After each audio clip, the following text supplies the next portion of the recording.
Welcome to SmarterLinking. This video is on the subject of dealing with aggressive, nasty, argumentative people and what is the best way to avoid that situation.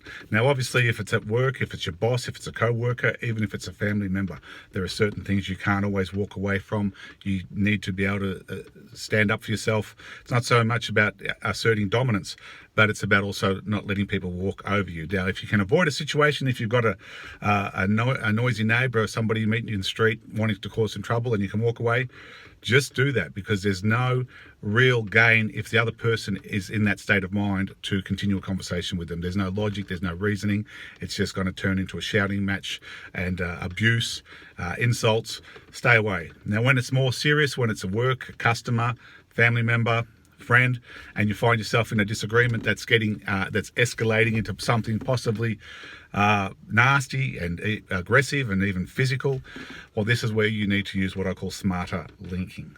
Firstly, you have to realize that what's the intelligence of the person you're talking to, and if you believe you're a more intelligent person, then you need to start taking control of that by giving in a certain point, not trying to be too aggressive. I'm a big guy and I can dominate that over lots of people, but you realize very quickly that if you start to dominate over a woman or a person of small stature or someone that's a bit weaker, they can always call the police, the law enforcement, that they'll get you the other way.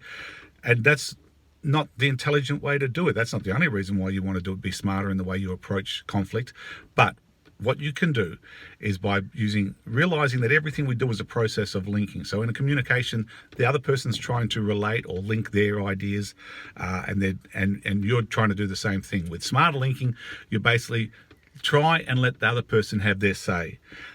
Ask them to be intelligent and reasonable in the way they explain things, whatever it is, and listen to them. Most of the time, they will either not really understand or be able to explain what they want, or if they get out of that anger zone and it can explain to you what they want, you may just hear they actually have a good reason that you just can't see when you've got someone screaming and yelling at you.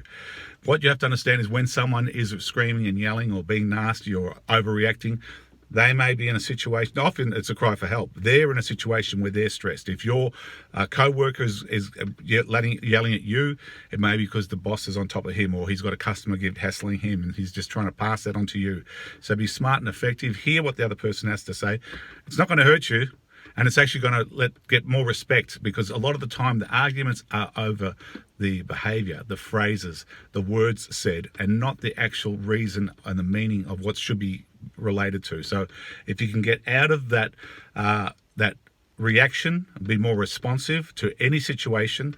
Obviously, if it elevates to a certain situation out in the street and someone's going to be aggressive and violent, that's another level. We'll talk about that on another video. But you'll tend to find that a lot of people think or praise themselves on how quickly they can come up with a nasty or arrogant or rude comment about anything you do. You might have a new pair of jeans, they might say something about them. You might have a new top, you might have a new car. It's a lot easier for somebody to say something bad or nasty than it is to say good, especially if they're not a close friend. They'd rather say something that they think's going to niggle you, get under your skin. That seems to be the common trait these days. If you can say something to affect or upset somebody, then that's the way to go, and that means you're smarter and more clever.